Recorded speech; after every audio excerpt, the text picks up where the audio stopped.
Hello, and welcome to episode 11 of Writers, Readers, and the Stories We Love. I'm Josh Gauthier, and it's wild to think that we're almost at the 1 year mark of doing this with pandemic things and all such considered. I'm here with my co-host, Daien Sanchez. Hello. And our guest for this month, Erin Barker, who we're very happy to have join us at a slightly different time than normal for those who have been watching. But for those who are not familiar, I'm very excited to have Erin today. She's the co-founder and artistic director of the Story Collider, which is an international science storytelling organization who produces some very cool events, originally live events, and now as things have done, they've moved virtual with their podcast and their education programs. And she's also the first woman to win the Moss Grand Slam storytelling competition twice. So Erin is a pretty fantastic writer, Very impressive.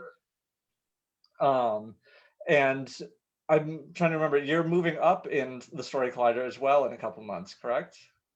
Yeah, kind of, I guess up. Yeah, I will be executive director starting July 1st.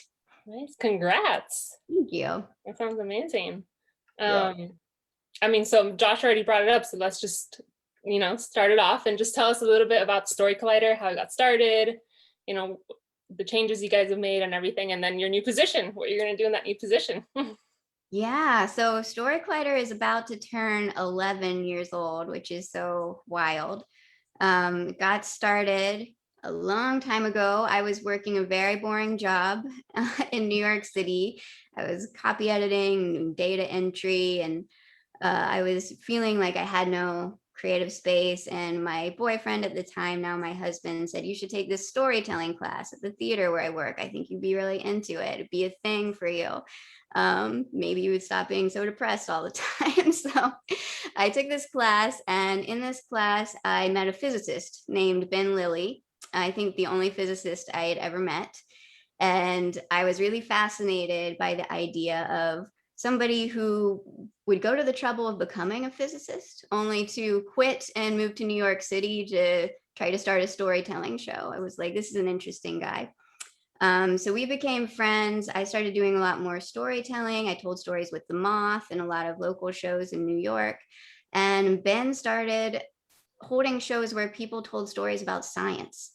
And I thought this was a terrible idea. It's gonna be so boring. So I don't know if you two are science people. Are you science people? Not particularly. I'm the kind of science person where I started off as a pre-med student in college and then just dropped it as soon as I hit physics. So that's the kind of science person I am. Well, that counts. Yeah. That counts for something. It's more than I had going in. Okay. So I went to his first show that he held out in Queens with another physicist. Apparently there are all kinds of physicists who love telling stories. And I thought, actually, this is kind of incredible because I actually paid attention to the stories the whole way through, despite there being about science, because stories about science are, this about the same things that all stories are about, about passion, about love, about ambition and failure and defeats and all of those things that we are always telling stories about. And I kind of fell in love with it. I've always sort of had an interest in finding a way to tell compelling stories about subjects that I find personally uninteresting. For example, in high school, I was sports editor of our magazine, and I like baseball, and that's pretty much it. So I really like this idea that you can tell a story and make something interesting, even to people who wouldn't be invested in the subject. So I started getting more involved with the monthly show. And after a couple of years, we incorporated as a nonprofit organization because we could really see the potential that these stories had to affect people in a powerful way, and became my full-time job a year later. And we ended up discovering, through research that scientists have done on our stories, the kind of impact that they have. One scientist named Jeff Shinsky did a study at a community college in California where he had students in an intro level science course listen to our stories over the course of a semester. And he figured out that those students who had listened came away feeling like they were more interested in science. They had a less stereotyped view of who could be a scientist. They could see more of a place for themselves in science. And they actually even got a better grade in the class, which is so amazing, right? When people are able to see through story what's possible, what they're capable of. Yeah. And so that's really what's driving our work now.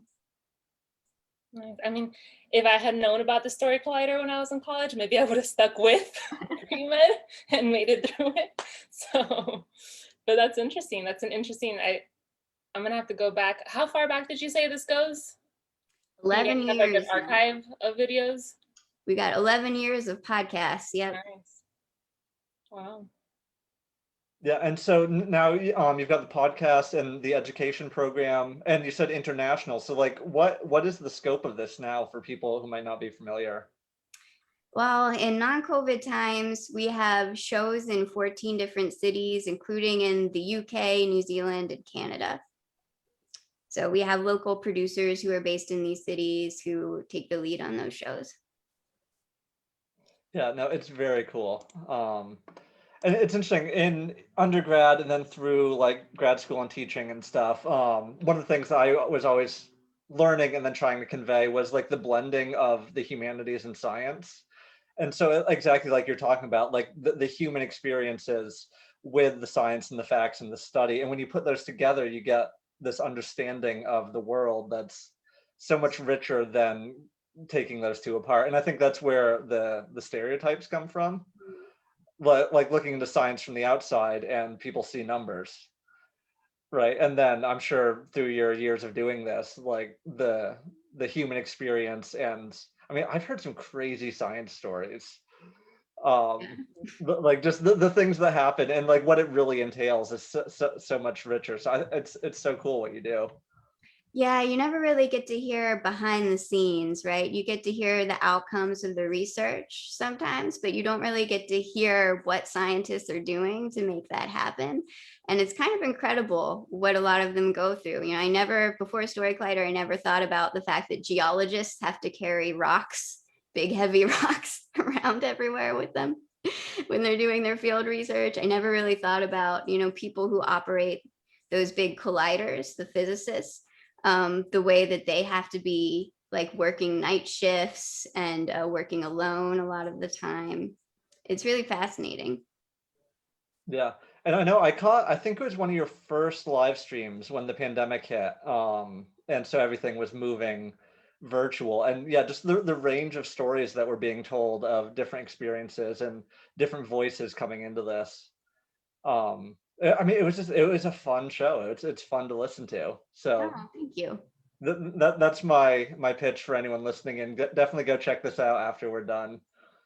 But on that note, I'm curious, what was it like taking a live storytelling program organization into even more virtual realm in the past year? Like, what would have been the benefits? What have been some of the challenges? Oh man, I mean, there's no substitute for a real show and real applause and real pin drop silence in an audience. You know, we miss it. We're looking forward to getting back to it. But one of the cool things about doing the online shows is in some ways they're more accessible. You know, people can tune in from anywhere around the world. People who have, you know, restrictive disabilities can tune in from their homes. And we're able to connect with different parts of our audience that we haven't been able to connect with before. All of our producers who I said are based in various places. Some are scientists, some are not, but they all get to watch each other's shows now in a way that they didn't used to. They can go to each other's shows, which has been cool. And we're able to get storytellers who, you know, may be very far away from a major city, but we can, you know, beam them in through the online shows and have them share their stories, which is very cool. Do you think it's something that you guys will continue to do even once you return to live shows, try to do virtual now that you've seen the positive sides of it? I think we'll continue to do some. We created a story slam during the pandemic as a way to do an online show. And I think we might continue doing those like open mic style shows. it's really fun to be able to invite people who take our workshops from all over the world to be able to hop in and share their stories. And so you mentioned the podcast. Is there other places that people can find some of the virtual stuff, or is the podcast the best starting point? Podcast is a pretty good starting point. When we're in non-COVID times, we do a lot of events every year. We do 70 to 80 in places around the world. And so we have fewer podcast episodes than that every year. And so we really just take the cream of the crop from all the stories recorded at our live shows to air on the podcast. Obviously, we've been doing a little bit differently these past couple, I guess it's just been a year, where we've had, it feels longer, right? Yeah, it does feel longer. We've been shipping people microphones in order to have them record in their homes, usually in their walk-in closets or underneath a quilt or something like that to absorb the sound. So we've been getting creative lately. Yeah. And do you mind kind of circling back, because you mentioned like being on the Moth and stuff. What was it like just getting into live oral storytelling to begin with? Because like it's sort of theater, it's sort of writing, it's sort of storytelling. It's very much its own kind of blending. So like, how did you find that? And then what's that journey been like? Yeah, so that storytelling class that I told you about, that first class I took, I was really invested in the class and really enjoyed it, but they had a grad show at the end of the class where we all had to get on stage and perform for the first time. And I was really nervous leading up to that because I have never, prior to this, been a public speaking person. I don't know if you, are you two public speaking people? God, no. And technically you're public speaking right now. Absolutely not. Yeah, but doing this, it feels very much like it's just us three just like hanging out and talking, and I choose to ignore the possible people that might be tuning in, so because then I will freak out and it just won't happen. So Gotcha. Yeah. See, that's the boat that I was in when I first got started. I had a public speaking class requirement for my journalism degree in college, and I saved it for the very last quarter because I was dreading it so much. And I would have this feeling like, what if I just changed my name and moved to another country and I wouldn't have to do my presentation tomorrow, It just sounded like it could be easier. But I was taking this class and we got to the point of the grad show.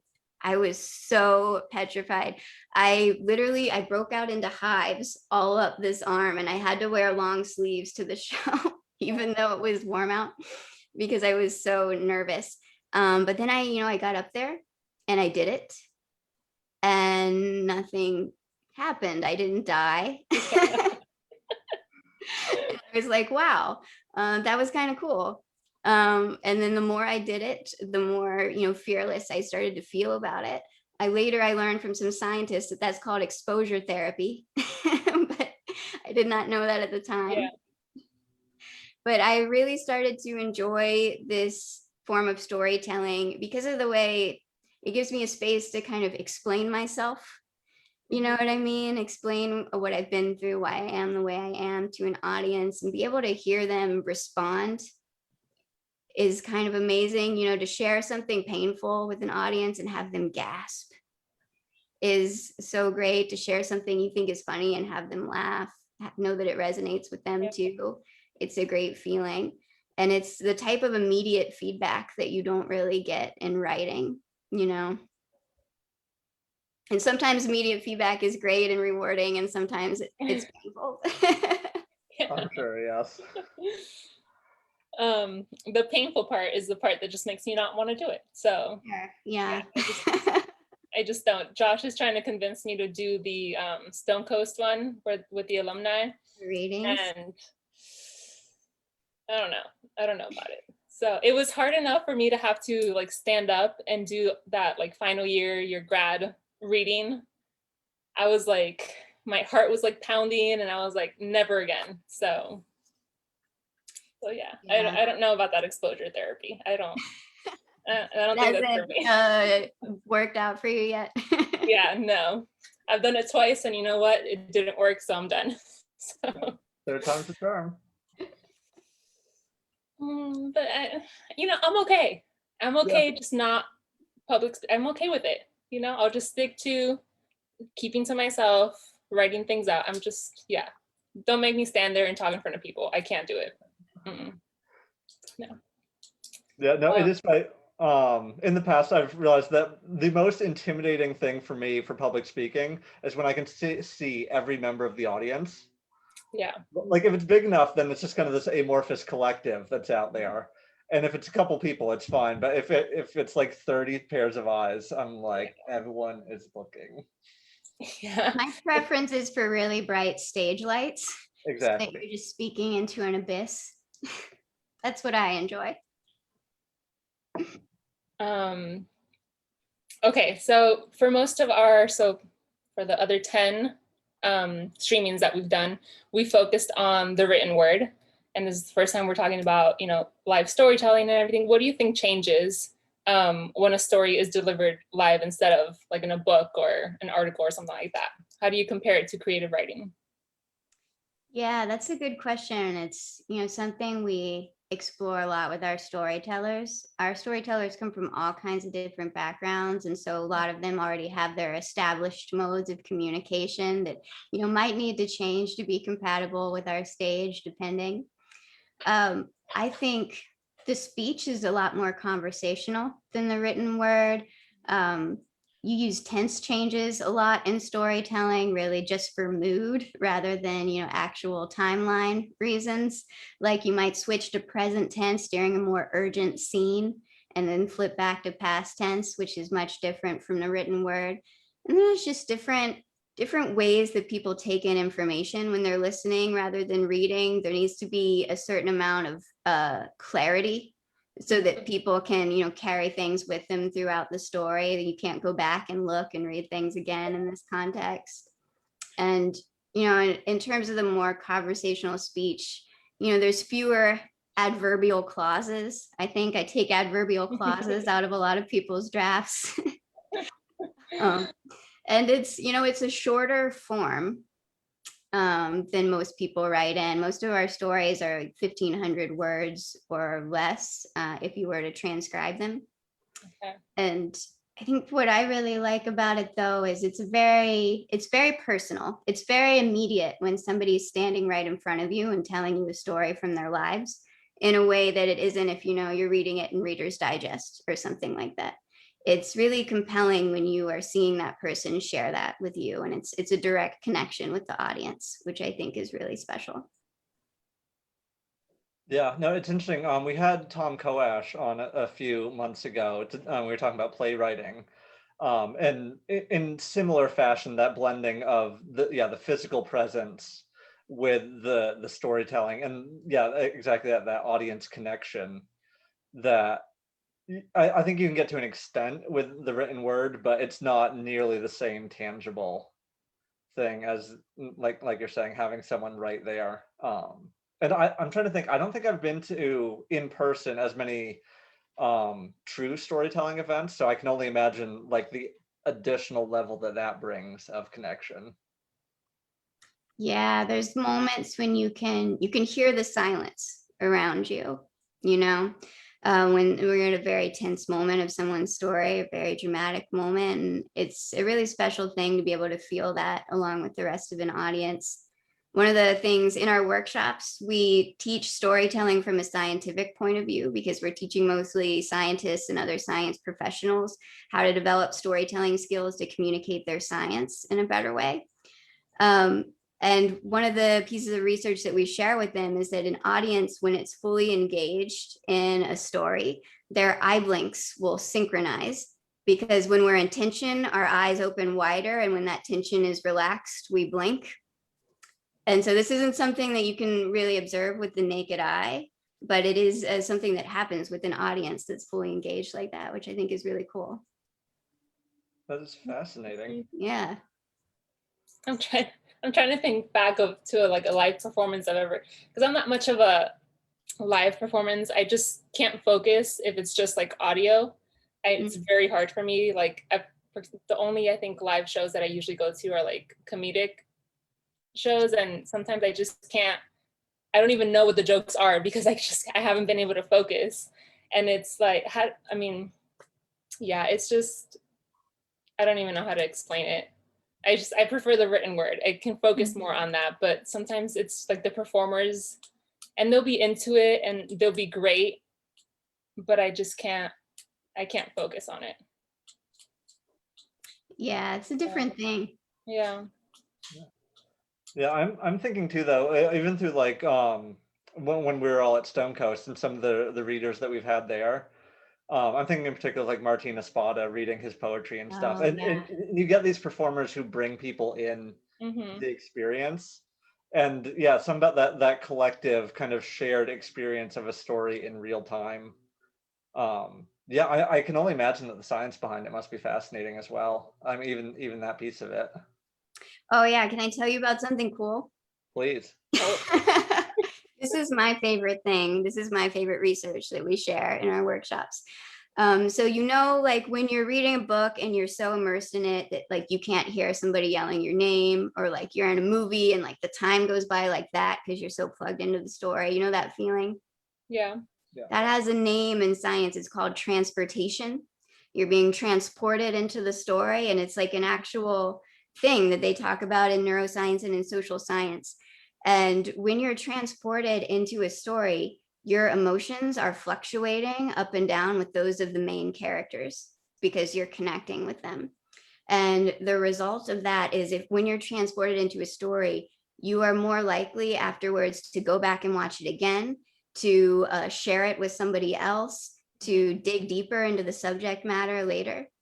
It's a very cool thing. And I'd always like been transported into things and known, what that was, but I had never known that it was a thing that people study. Yeah, no, I had never heard of that being studied either.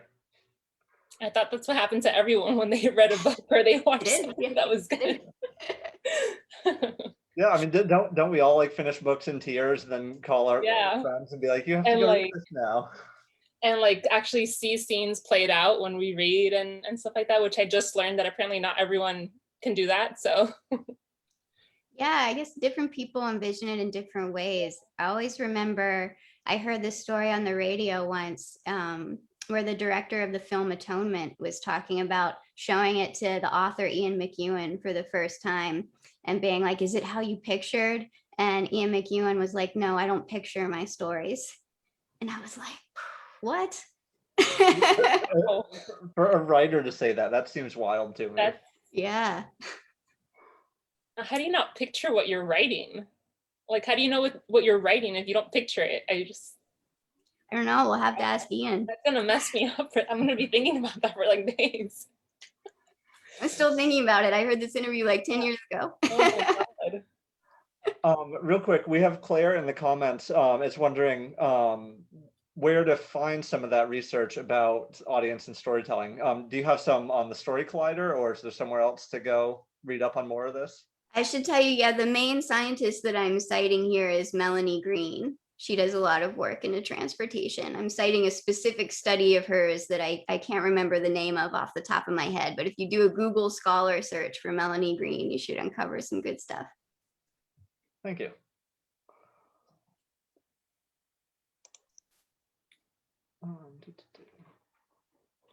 Okay, yeah, so you've touched on this a little bit, but what is the process of preparing for live storytelling? Because you mentioned drafts. So obviously these are written out, but like, are there elements of improv that come into this as well? Or like, what does that look like? And does it change if people give the same story again? Oh yeah, definitely. Story Collider, we like to work with storytellers, however is going to work best for them in terms of preparing for the show. And so it's not always a written draft because you don't actually have to be a good writer to be a good storyteller. It can be a totally different thing. And so some of our storytellers will prepare by just recording themselves speaking. Some of them will make detailed outlines. Some of them will storyboard it, which is really helpful sometimes for getting people to think in terms of scenes in their stories. So we work with people all different ways. And then we have a group rehearsal typically before the show where everybody gets together has the opportunity to share their story one time before the show and get feedback from everybody and understand how their story fits into the show a little bit better. And then it's show day. And I would say the stories evolve quite a bit throughout this process. And like you said, for a lot of people, their stories change every time they tell them in little ways, because I think, the thing about a true story from your life is it's an organic thing, right? And the lens that you view it through is going to change as time goes by. People ask me a lot of times, how many stories do I have? And I never really know how to answer that question, because the truth is I have, maybe like 3 areas of my life that I'm interested in. And I just tell various stories from different angles about those areas of my life. And, sometimes I tell the story of my parents' divorce from one perspective, and sometimes I tell it from another, and it changes. Yeah, no, I can imagine. I know I rarely write anything remotely nonfiction, so anyone who can do that is already impressive to me.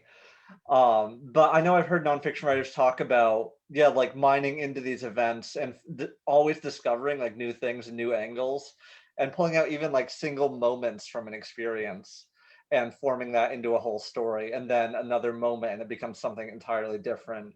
And like one moment it's humorous, the next it's heartbreaking. All from the exact same like starting point of subject matter. Yeah. Do either of you do true? I guess you don't do true stories. Josh, do you do true stories, Daien? No, No. not That at was all. an interesting thing about being at Stonecoast, because I was in the pop fiction track, which was new and different for me. I really wanted to do it because I wanted to focus on fiction. So much of my daily life is nonfiction. It was interesting to me to have some fiction friends. 'Cause y'all are not oversharers like the people I normally spend time around. I drove up with Alex from our program for the residency a couple of times, and I would always be like, all right, Alex, you got to tell me the story of your entire life when we're on this drive up to Stonecoast. And he'd be like, oh my God, I don't want to do that. Yeah. Like cost of admission. Yeah, no, it's right. Like real life does make it into the stories, but it's always 3 steps removed and then disguised with dragons. Exactly. Yeah. That's why we're comfortable with it. We can put a little bit of ourselves in it, but like disguise it enough where people won't realize that it's really about us. But the dragons, like Josh said. Exactly. So That's really interesting to me, though. Like how does that process work? How is your fiction influenced by real life stuff? Yeah, I mean, for me, I think so much of it is thematic rather than Mm, content. And like the stuff I've written, I feel like I realize that I process stuff through the stories. mm, And so, like, I've never been a gunslinger or a warrior or any like the stuff that's going on. But I mean, so many stories, I think, like you said at the beginning, deal with some very fundamental things about love and family and fear and like these very kind of basic experiences. And so playing that out on the page in the lives of other people is a way to kind of understand real life more effectively.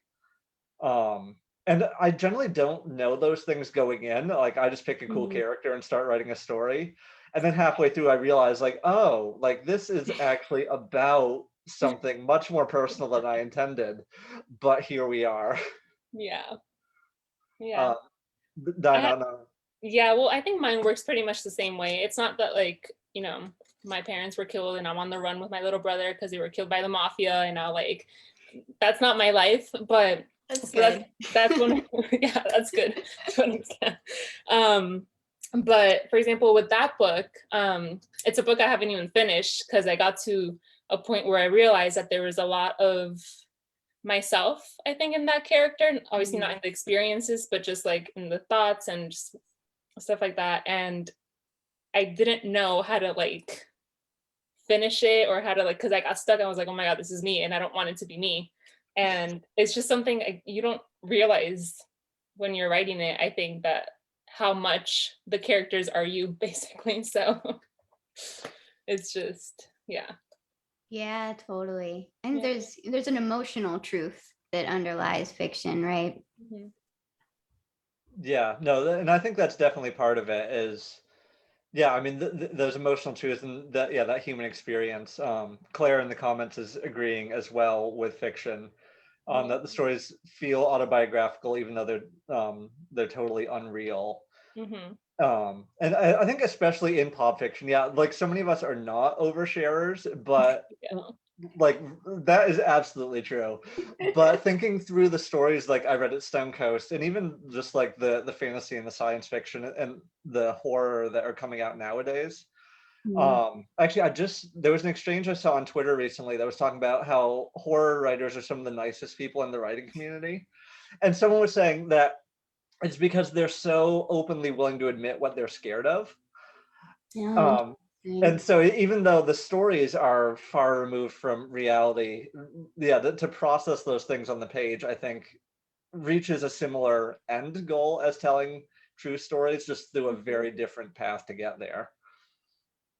Totally. Yeah, I read something a few years ago where someone was talking about, people say write what you know.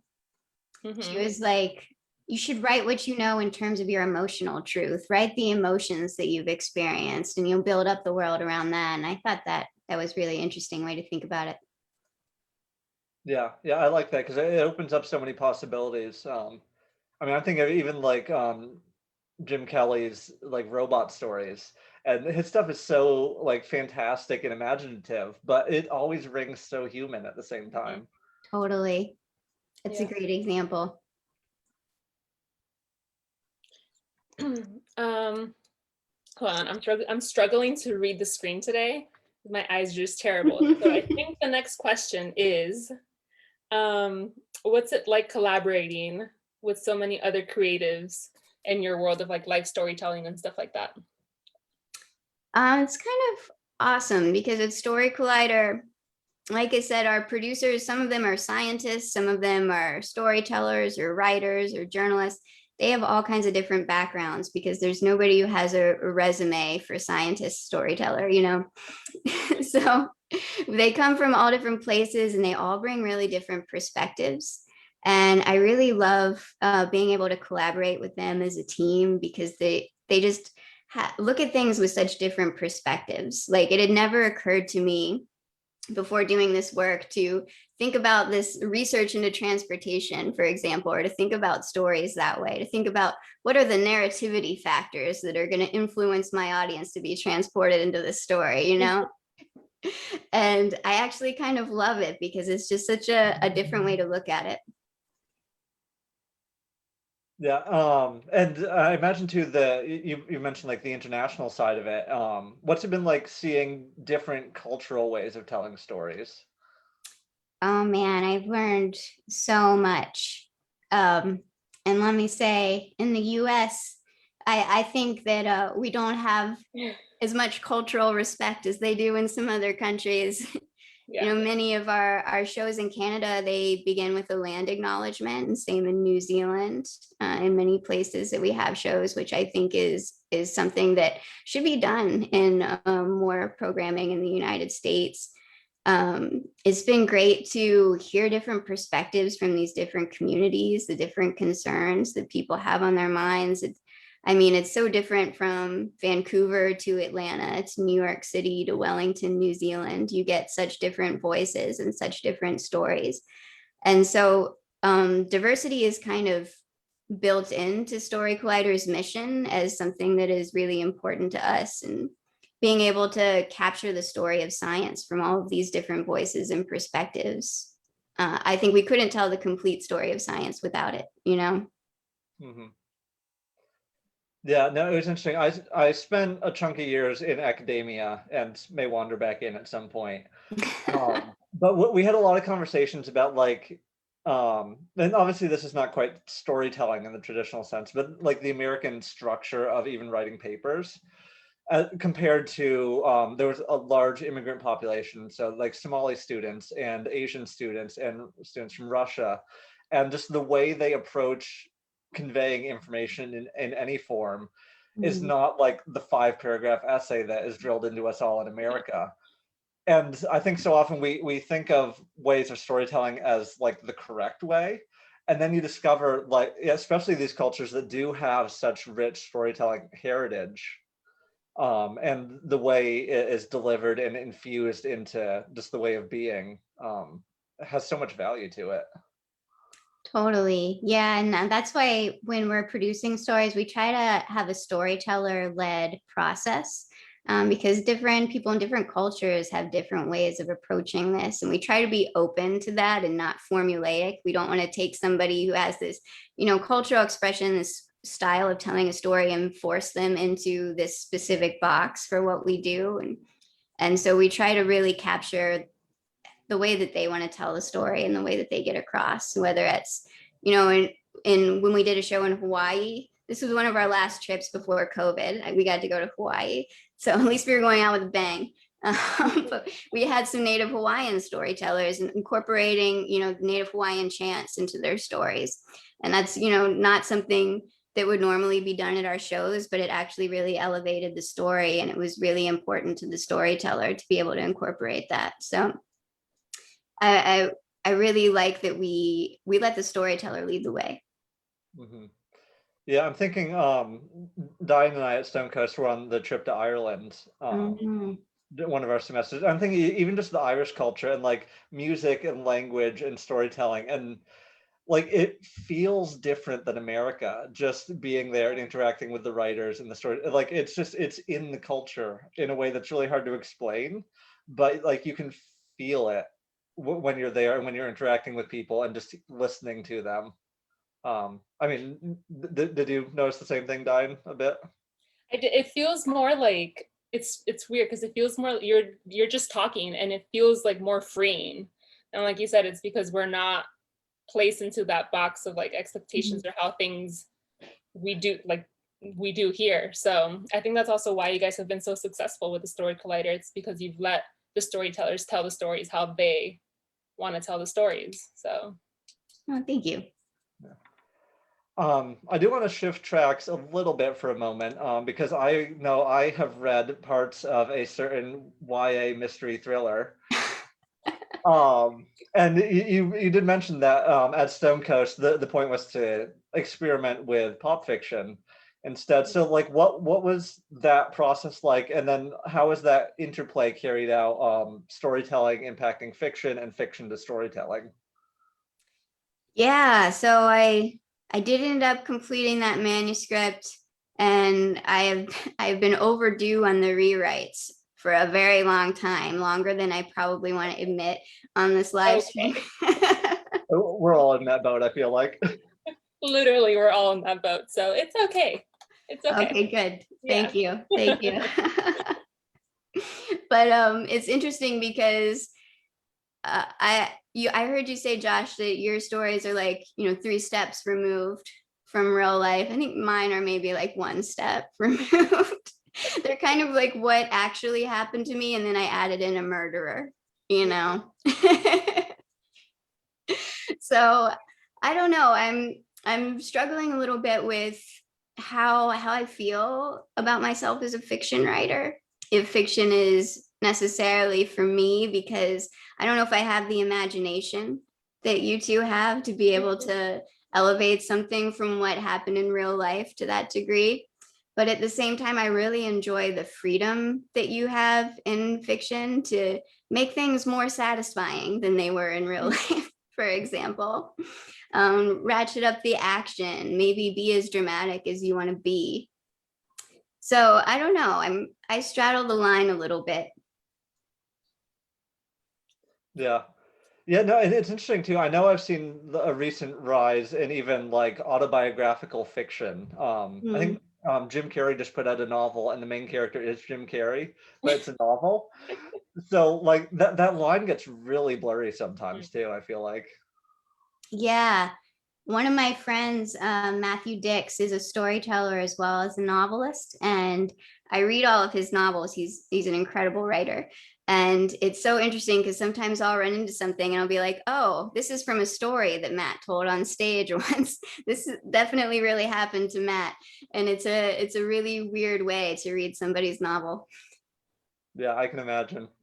Yeah, it's funny. I wonder how much real life actually is in our novels if we were to step back and look at it like across the board. You know what somebody said to me? I had a friend of mine who's a storyteller who actually works at Storyteller read my manuscript that I was working on at Stonecoast. And he said to me, wow, after reading this, I can see how you can really tell a lot more about a person from their fiction than their nonfiction. Nothing has ever creeped me out more. It's like, oh my God, what did I let slip? Yeah, don't judge us by our fiction. We do make stuff up. Yeah, and some pretty stuff that's pretty out there sometimes, but Yeah. it's fiction, so I'm not a serial the killer. characters take the story wherever it must go. Okay, it's not me, it's the characters. All right, so we blame the characters always. Yes. I'm gonna circle back real quick because Claire is raising a really good point about cultural storytelling. Because I know I was saying American storytelling, and she's pointing out that there's a lot of subcultures in America.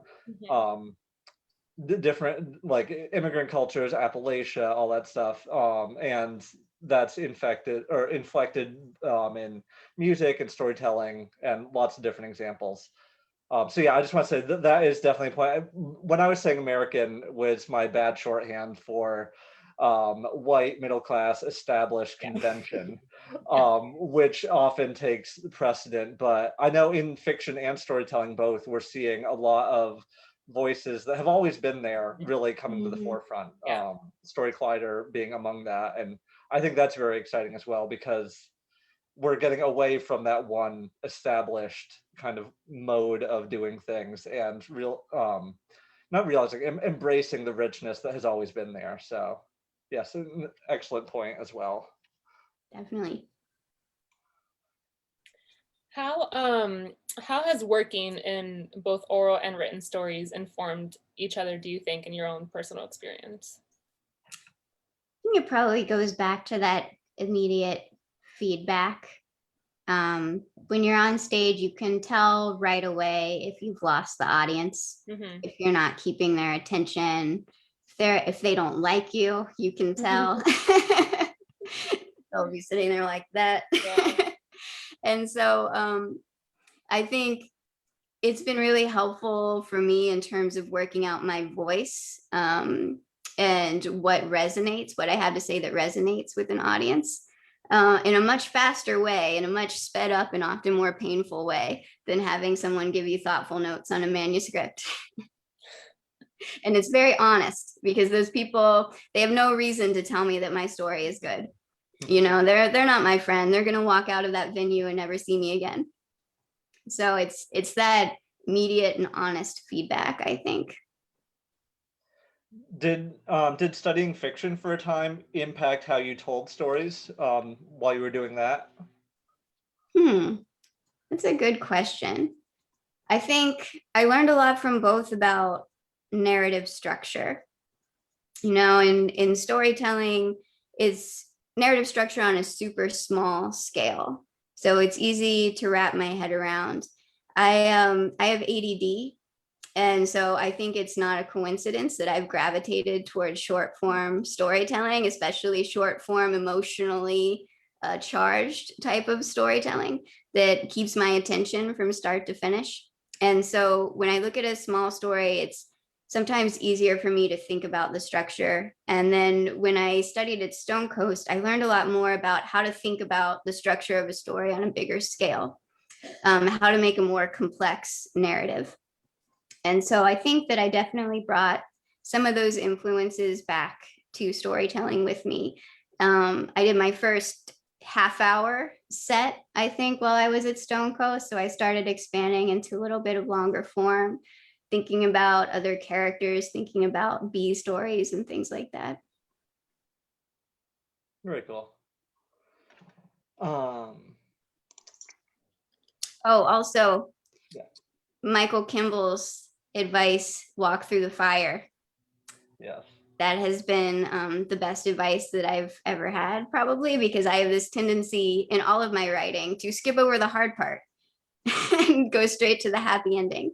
And I think that advice really resonated with me. So I think more about what is the struggle in this story, because the struggle is the story, as Mike says.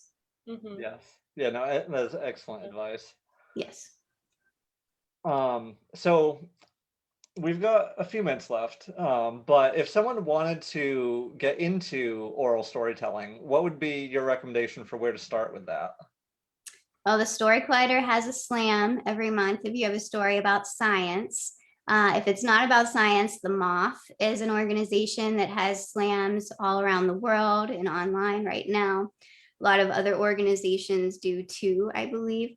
I recommend the Speak Up podcast, which is by my friend Matthew Dix, who I mentioned earlier.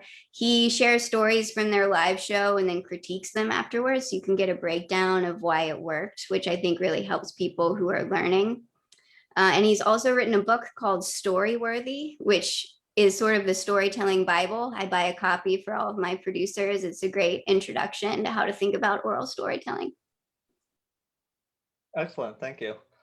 Yeah, so if anyone is listening, definitely check out some of those as well and go tell stories, because that is a great thing. And we always need more people telling their stories.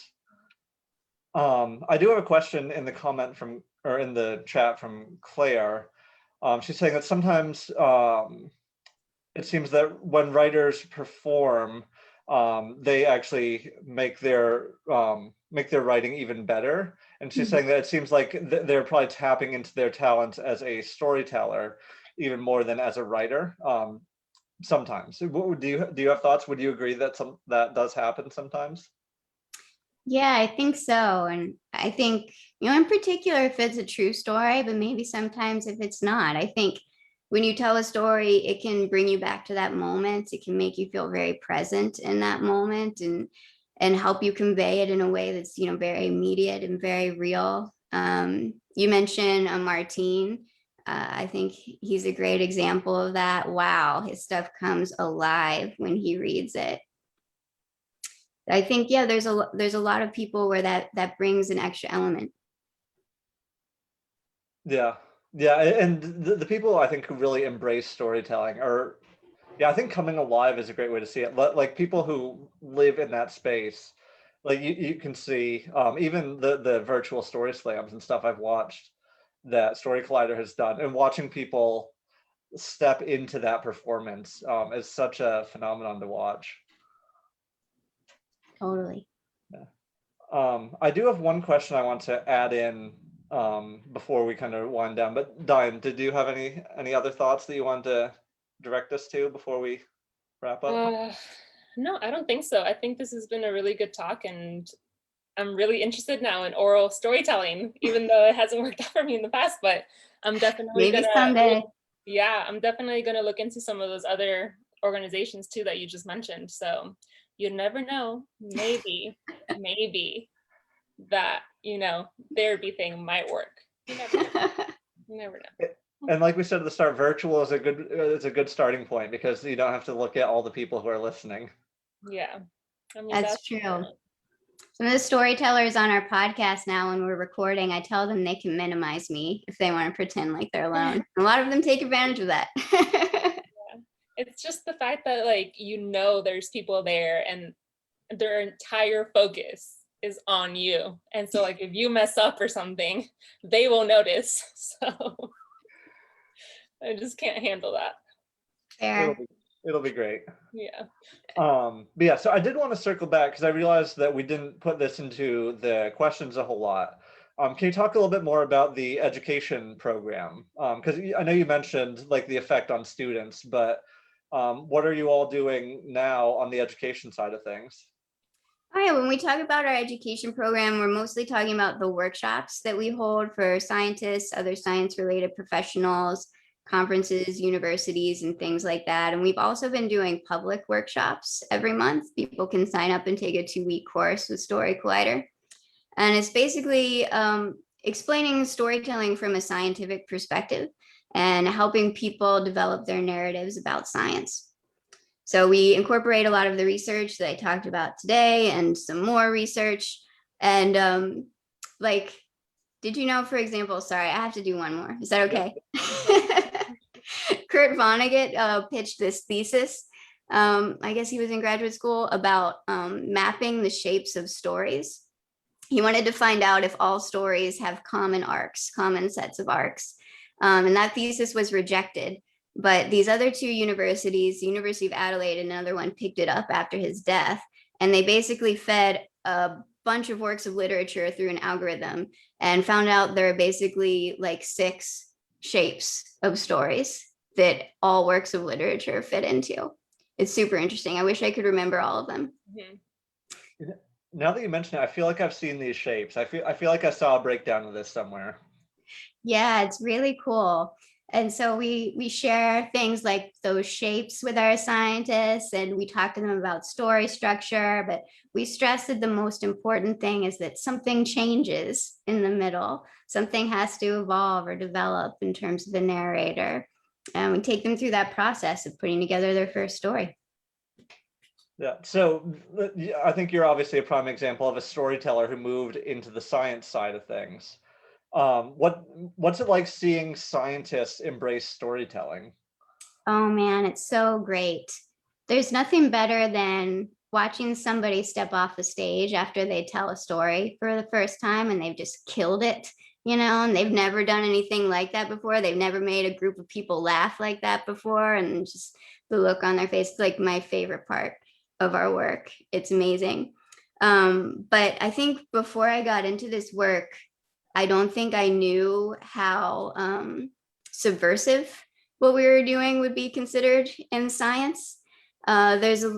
Sometimes, and this is not everybody, a lot of people really embrace storytelling, but there are some scientists who are pretty resistant even to the idea of telling stories, which was really surprising to me when I first got involved, because to me, telling stories, it's like drinking water, eating food. Like that's just what people do, that's the way we're designed to operate.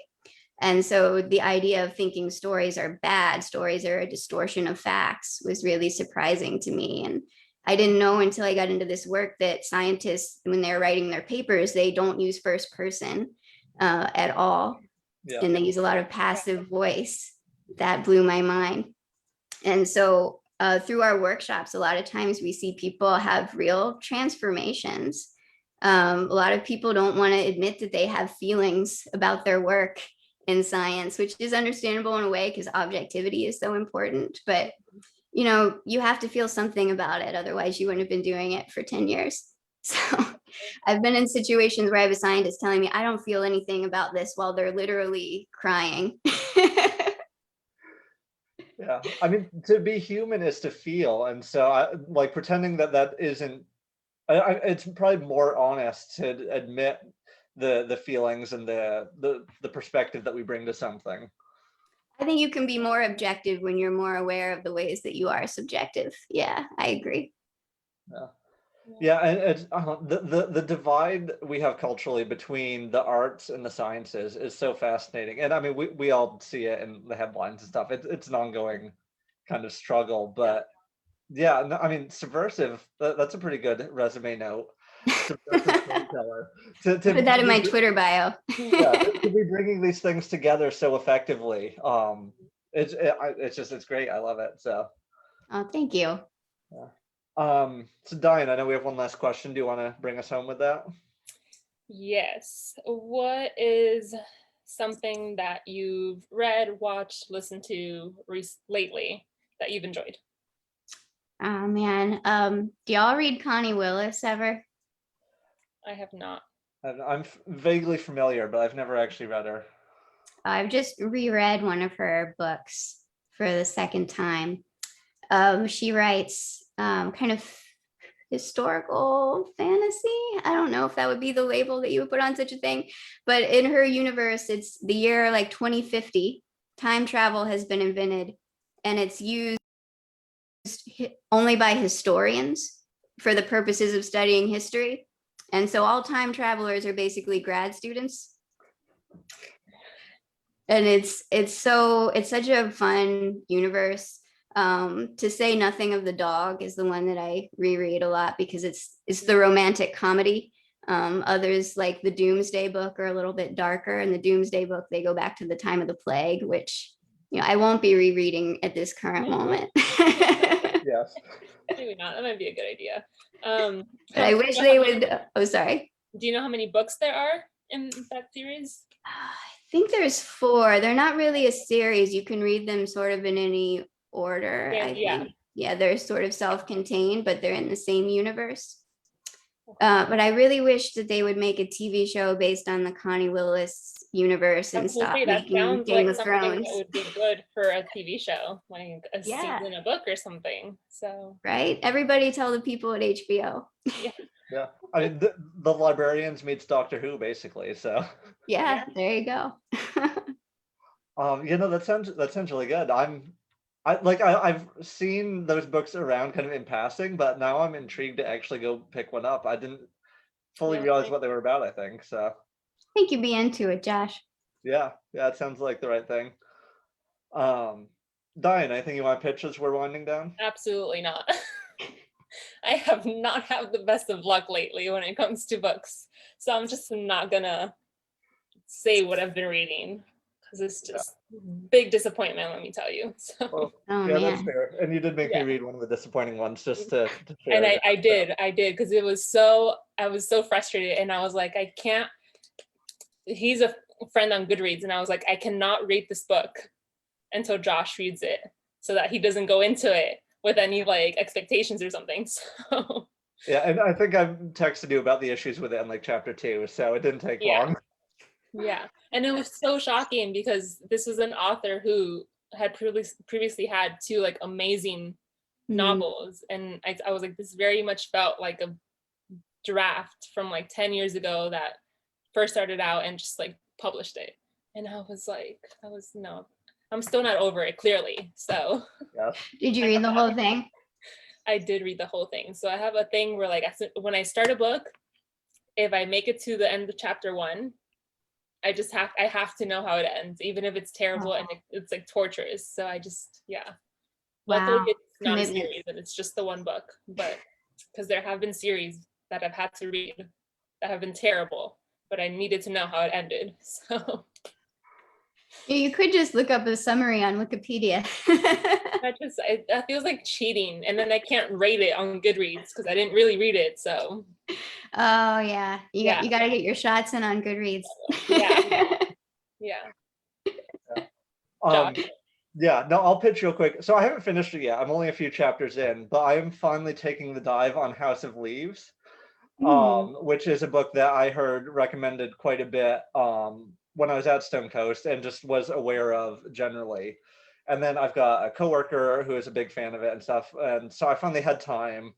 And so for those who aren't familiar, Erin, are you familiar with House of Leaves or have you read Yeah, it? I think it was also recommended to me at Stonecoast. Yeah, so it's sort of a horror novel slash romance slash family drama, but it uses colored text and things like twist and flip, and there's blank pages, and so it's very like postmodern experimental with form. And it's about a house that is bigger on the inside than it is on the outside, and so the form and the story feed into each other. And there's like 4 layers of narration. It's a very complex, very strange book, but also super engaging. Like right from the beginning, I was intrigued and wanted to read more. So it's well delivered, and I'm very curious to see where it goes. It's not short, so I have a ways to go yet, but it's going to be a fun one, I think. That's really cool. It's cool to see what people can do with format. My friend Matt Dix, who I've already mentioned 10 times in this live stream, he wrote a novel that was all in list form, just the lists that the narrator had jotted down in his notebook. And I was kind of amazed by like, I started tearing up in one of the lists. It's like, wow. It's amazing what people can do. Yeah, people who play with form, it's so much fun. Yeah. Well, that's cool. I got to get that now. Yeah, no, it's worth checking out based on 3 chapters, but lots of strong recommendations as well from people I trust. So, and that brings us right about to 7. Any final thoughts before we wind down? Thank you very much for having me. This was super fun. Yeah, no, Erin, thank you for joining us. For joining. Yeah, we say it every time, but we have so much fun just hanging out with cool writer people. It's why we started this, and it's an absolute delight every time. So I'm very glad you were able to join us. And yeah, for anyone who listened in, go check out the Story Collider and check out Erin's work. They're doing really cool stuff. Listen to the podcast and go tell stories. And check out the other live streams we've done if you're interested. They're up on Facebook and YouTube, and lots of cool writer people have talked with us about cool writer things. And we'll keep doing these for as long as it makes sense to do them. So we'll be back, and thank you all for listening.